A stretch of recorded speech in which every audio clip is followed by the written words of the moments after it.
Yo, what's up mga boss? Nandito na naman tayo at nagbabalik. Meron na naman tayong video na i-review, no? So, itong video na to, poverty porn guys. Poverty porn na naman. So, dito may mga na-involve pa na bata, no? Na hindi nila tinakpan yung muka. Kung makikita nyo dito sa video na to, pinuntahan nila yung mga homeless na natutulog. Tapos, aalokin nila ng konting pagkain pero naka-video silang lahat. Ang dami nilang nagbibideo, kitang-kita sa video na to. So, panoorin natin at bigyan natin ng comments, no? Let's go!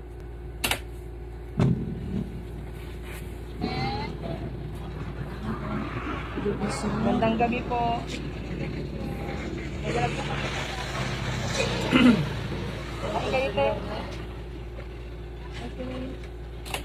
Pagkain natin. Ano na kayo, te?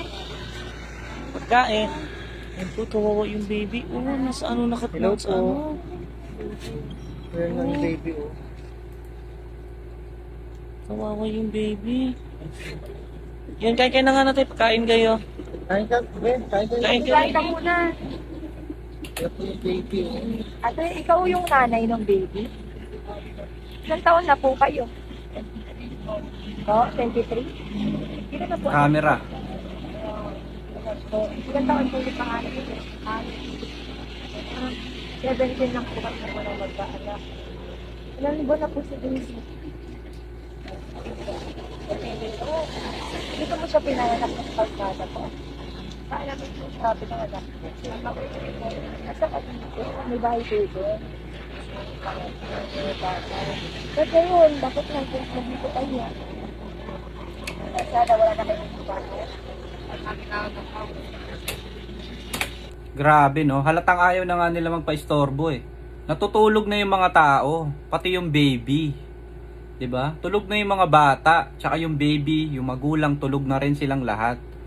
So ibig sabihin, nakamot ng kamot sa ulo yung babae. Ayaw na nilang magpa-istorbo kasi natutulog na nga yung mga bata. So sana kung gusto nyong bigyan ng pagkain, iniwan nyo na lang dun sa tabi nila. 'Di ba? Hindi yung gigisingin nyo pa silang lahat na ayaw na nga nilang magpagising. Kamot na nga ng kamot si ate. Tapos ang dami nyo pang nagkakamera. Siyempre kahit sino naman na natutulog, pag gigisingin ka para kumain tapos may nakaabang sa yung mga camera, siyempre mabubuisit ka, 'di ba? Ito yung mga masabi mo lang na tumutulong na vlogger. Poverty porn ang tawag dito, no? So ginagamit nilang kasangkapan yung mga mahirap sa video nila na kunwaring tutulungan nila, pero sila naman yung kikita. At kitang-kita naman doon sa video na kung anong oras na yan kasi tulog na silang lahat eh. 'Di ba? Ibig sabihin talagang nagpapahinga na sila nung oras na 'yan. Naiirita si ate kasi baka magising yung bata, yung baby. Na ang sarap-sarap na ng tulog, 'di ba? Tapos gagambalain nila. Tapos ngayon parang may pa-interview pa. Ay anong oras na 'yan? Natutulog na yung mga tao. Mas priority niyang mga 'yan yung tulog kasi wala naman silang tirahan eh. 'Di ba? Hindi katulad natin na meron tayong bahay na anytime pwede tayong matulog. Yung mga 'yan, mga walang bahay 'yan. Kaya kapag nakuha na nila yung komportable nilang position, talagang ginagrab na nila yung opportunity para makatulog sila. So dito, after nilang makuha yung opportunity na makatulog sila, ginambala naman sila netong mga vlogger. Na ayan nakatutok pa yung mga cellphone tsaka yung mga ilaw. Saan ang asawa mo, ate? Yung mga tanungan nito pang Jessica Soho. Kasi hindi ko pinapasok ako kasi hindi ko nag-iisip. Bali yung pangalan niyo po, sa kalsada niyo rin po siya pinalaki. Sa bahay. Kailan lang po kayo nagsimula na sa kalsada? Ate, napakadelikado para sa bata. Naiirita na si ate sumagot ng mga tanong, hindi pa rin makahalata no? Talagang kamot na ng kamot ayaw na nga niya magpa-interview, halata naman na natutulog na sila ng maayos. Tapos lalapit kayo dyan, bibidyohan nyo, kunwari nga alokin nyo ng pagkain. Pero gagawin nyo silang content, di ba? Lalo na, newborn pa lang siya. Yung alikabok, usok, tapos yung lamok, hindi natin masasabi ang panahon. Paano pag umuulan, saan kayo natutulog? Yung trapal. Nilalagyan nyo lang ng trapal, kasya kayo dyan. Parang gagawin ko po, pero nababasa pa din. 23. Pero ano pa rin, mababasa pa rin kayo nun. Ang malas naman ni ate, no? Natutulog ka lang maayos, ginising ka para sermonan. Wiset! Saan yung asawa mo? Saan asawa mo? Ate, bakit mas pinili yung tumira dito?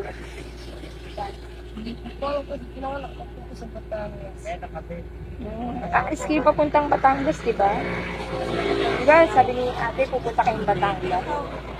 Saan kayo pupunta po? Kamag-anak mo?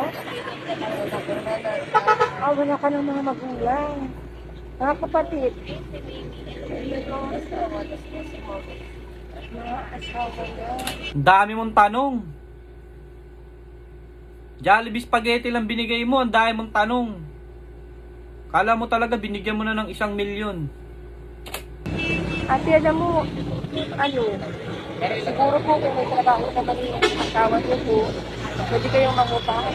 Kaya po ba o hindi po talaga kaya? Magkano po ang kinikita ng asawa niyo? Depende. Pinakamahina po.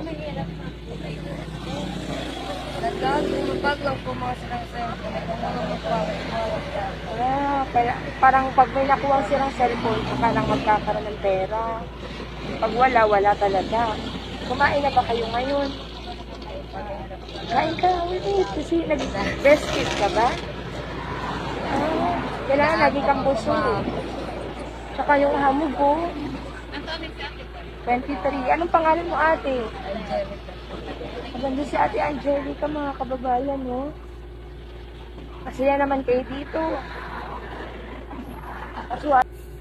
Okay, so hanggang doon lang yung video guys, no? Ito nga pala ay in-upload ni Kuya Poy 2.0. At kung mababasa nyo yung mga comment guys, sobrang lala. As in ang lala. Sobrang bash.